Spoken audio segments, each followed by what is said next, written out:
It's a limitless because it gives you so much leverage and so much peace of mind. So the big question is, what are the top agents doing to absolutely crush it in real estate, grow their teams, and add more transactions year over year while so many struggle? If you ever thought about this, you're not alone. No one has been able to get the answers until now. We spent the last few years helping agents sell billions in real estate, rubbing shoulders with top producers, which got us thinking, how can we expose more people to these insights to help raise the standard in the whole real estate industry? We then realized that we could help bridge the gap by getting the secrets from the best of the best so that you can succeed. My name is Andrew Dunn. And my name is Peter Michael. Welcome to Elite Agent Secrets.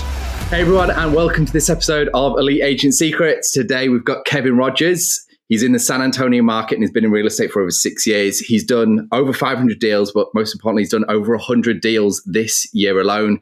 He's got a team. He started his own brokerage. He's done two things that I think are really important that a lot of real estate agents look for. He's actually reduced his hours and he's having way more fun in real estate now. We're going to be discussing his CRM, choosing a good one, his database, how to work it to get deals, and ultimately building a team which is going to give you leverage to have those reduced hours and more fun.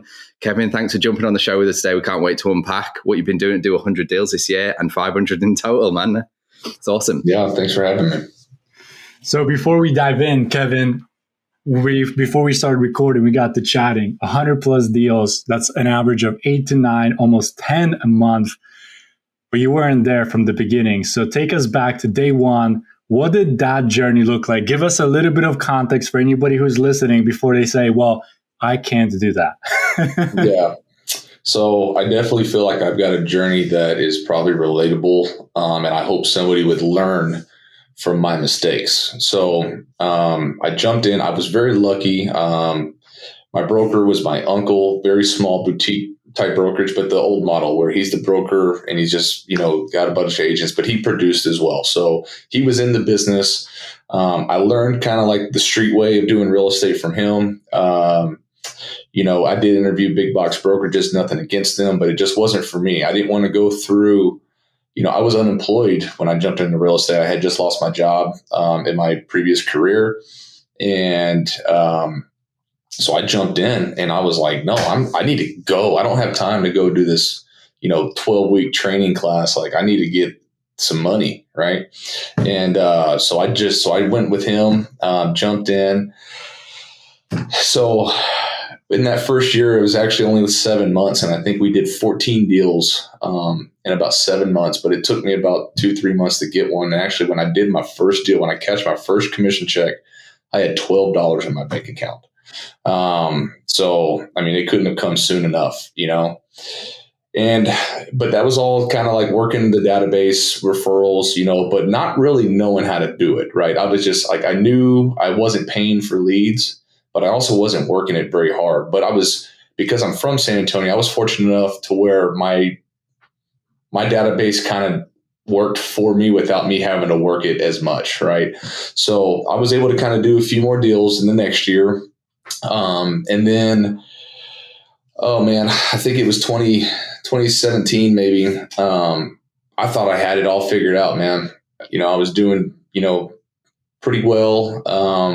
I was like the number one guy in my office, which is like being like, the not that great. Like you think like, okay, I'm the number one guy in my office, but there's 14,000 realtors in San Antonio. I'm nothing in that pool, but I think I'm hot to trot and I want more. So I go find this other brokerage that's got this investor piece. And so I jump on over there and I start chasing all these investor deals and I'm working all these crazy hours, making this much money per deal. But the plan was just to supplement that with my already producing, personal production. And in that year, I joined them late December. And by April, I had not closed a single deal of my own personal production because I was so distracted trying to chase this new greener grass on the other side of the fence thing. And it hit me like a ton of bricks. And so I left that brokerage. I went back to my original brokerage and I hired a real estate coach. And in that year, I was able to go. So the previous year, I think I did 28 transactions.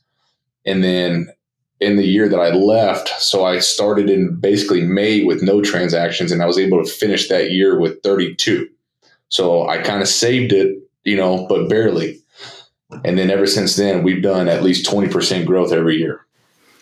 It's interesting you say you started chasing the grass that's greener on the other side, but the grass is greener where you water it. And that's a perfect example of, the new shiny object that you're trying to go after is just shiny on the surface. But when you get down into the weeds, that may not be the right thing for you, right? Right. Now, just out of curiosity, what intrigued you about switching and chasing this new investor piece? What was like the promise on the other side, and why was the grass greener on the other side that you ended up finding out is not? Yeah. So, I just thought that I would be able to do what I was already doing production with my personal production, and then just kind of supplement it by working with this investor and just increase, my profitability. And come to find out, all it was is a distraction, because that investor, what's his main interest? His business, right? And if I've got this role in his business, I basically become an employee of that investor, and I'm no longer, in control of my time as much as I thought that I was. Yeah, big time. Big time. And I'm also curious to find out of how you went from like 0 deals the first 3 or 4 months, and then all of a sudden in 7 months, you got 14 deals. What were some of the changes that you implemented? Or was it only because, real estate takes time, 45, 90-day average cycle. But I'm assuming you also had to have some kind of a shift and some kind of a pivot before you even got a real estate coach and did all of that. Yeah. Definitely. So, part of my talking point is, calling your database. So I was taught that pretty early, but I was just told to call, right? Like when I say work in your database, what that means to me now is something totally different than what it meant to me in 2015 when I first started. Okay. So can you elaborate on those? Yeah. So, when I was told to call your database, I just grabbed my phone and started calling people, which is good. That's a great start. Okay. But now, when we're going to kind of talk about the CRM and then segue into calling your database, those two go hand in hand together. And so now when I'm working my database, it's more than just calling people in my phone or writing down a sticky note and sticking it on my desk and saying, hey, remember to call this person. Because what happens to sticky notes, they fall behind your desk and then you don't ever see them again and you never call that person, So calling my database is it's a lot more in depth now in regards to, I've got theme days. So every day of the week, I'm calling a certain group of people. But within that, I'm writing them thank you cards.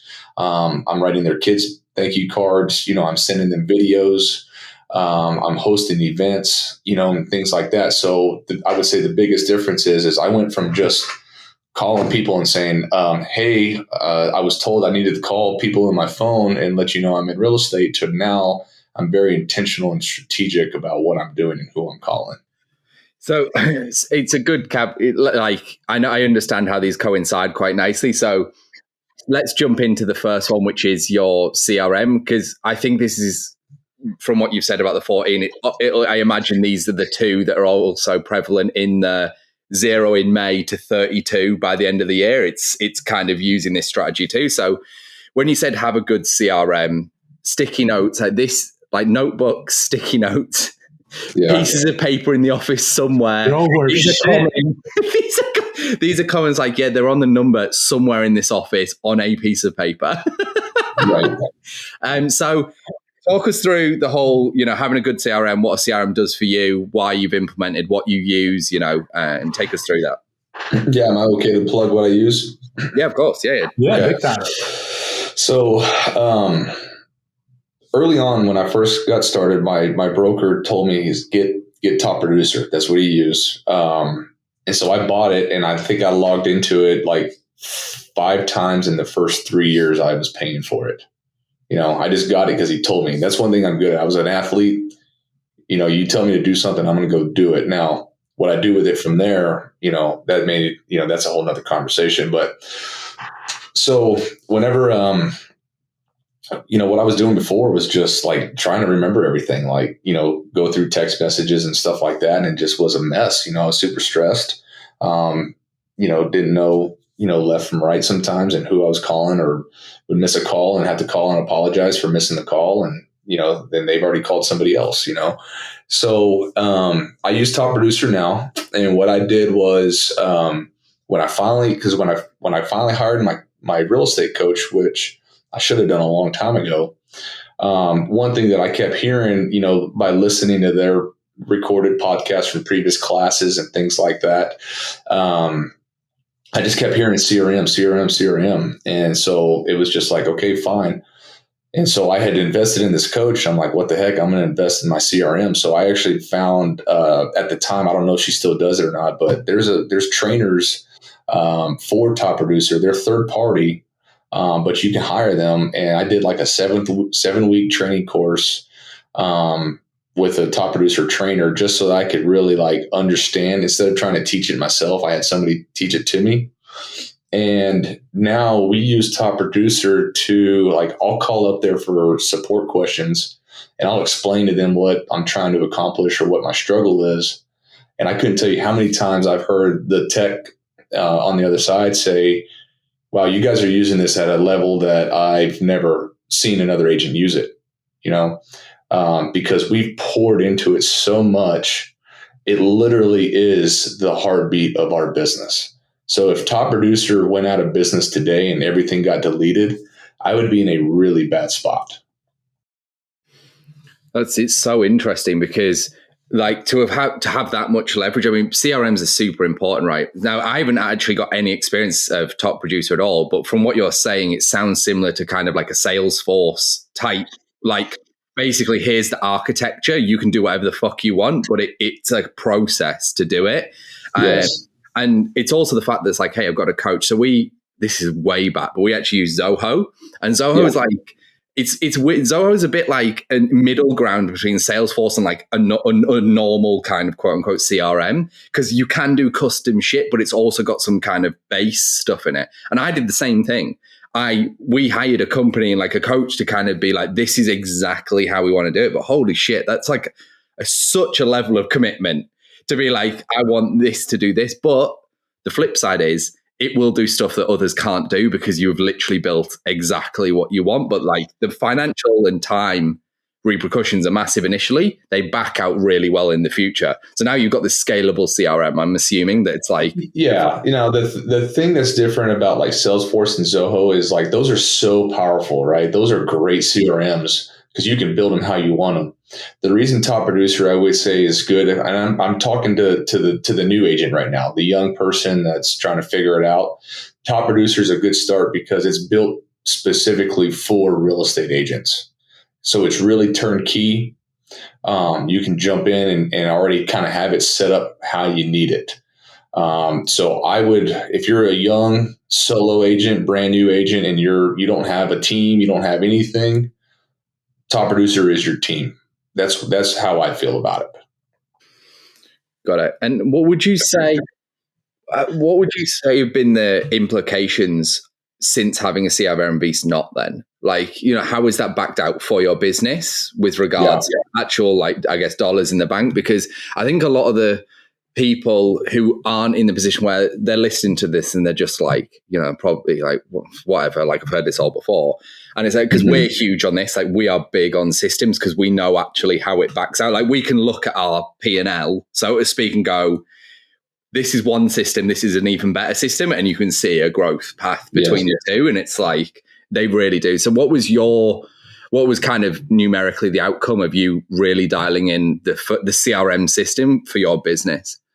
I mean, I can't even put a number on it. I mean, we wouldn't, you mentioned we're doing over 100 deals this year. If I really think that the foundation of us building the team and the production to the point that we're at is directly related to the commitment of the CRM. I'd say there's other things that are definitely, contributing to that, but that's definitely one of the top three. So for me to tell you that there's a monetary value or what that's done for me, I'd say it's endless, honestly, because we're still growing. I'm not going to do, I want to do more deals. I want to do 120 deals next year, So I can't really answer that. Like to me, it's a limitless because it gives you so much leverage and so much peace of mind, and to me, peace of mind and confidence and security. I'm a dad of 4, and 4 young kids at that, and so being able to leverage my time is priceless. Which will resonate with so many. Yeah, one of the interesting things that you're saying is like you rely on this system so much that if it went out of business, you'd be in trouble. And there's obviously pros and cons to that, right? So for anybody who's listening, don't be like, oh shit, I don't want to use it because I don't want to be in the same spot Kevin is. But at the same time, look at the pros of it. If Kevin is not there, the system still functions. You've built an infrastructure for leverage, scalability, and most importantly, growth year over year. Because as you grow, your system changes. And as your knowledge of the system and the usage of it changes and the needs change, you also evolve. So you're probably, the shit that you're doing inside of your CRM is way different than the shit you were doing 6 years ago when you weren't even logging in, right? Yeah. 100%. And because of that, you have all this data. Everything is trackable. I would argue, so far, I would say arguably by you implementing the system, the direct, and to what Andrew is saying, correlation is you've helped over 500 families do what you do because you wouldn't have been able to do it without it. You said it. You were missing messages. You were missing calls. You were not getting back to people. So like how the fuck are you supposed to scale something if you can't track it, you can't measure it, and you can't stay on top of it? That's right. I mean, it's like, I just always think, like you're saying, it's hard to put a number on it because it is ultimate. Like in the next 10 years, you still be using it probably. But it's kind of like how you do wonder if you didn't have it, could you have done 30 deals this year and not over 100? Do you know what I mean? Like it's pretty scary when you think that without this, I couldn't have done 100 deals this year. Like it's impossible. No. When I was doing 30, I think that's about when I hired my first assistant. So, which we'll talk about that later in the call. But yeah, so like, even with that help, there's still no way. I mean, like if it was just like, even if you just had employees to help you with it, but you don't have any systems to kind of, they're going to burn out, as well. Like, cause you're not going to have any systems. They're going to be stressed out and, let's call it what it is. You're not really making a killing as a real estate, administrative assistant, and so if your job is extremely stressful, you're probably not going to stay there. So I think it's also very important that you have these systems and processes and structures, so that your staff can be set up for success. And then now you can keep them long term. But, we'll talk about that. I know that's one of our talking points later on.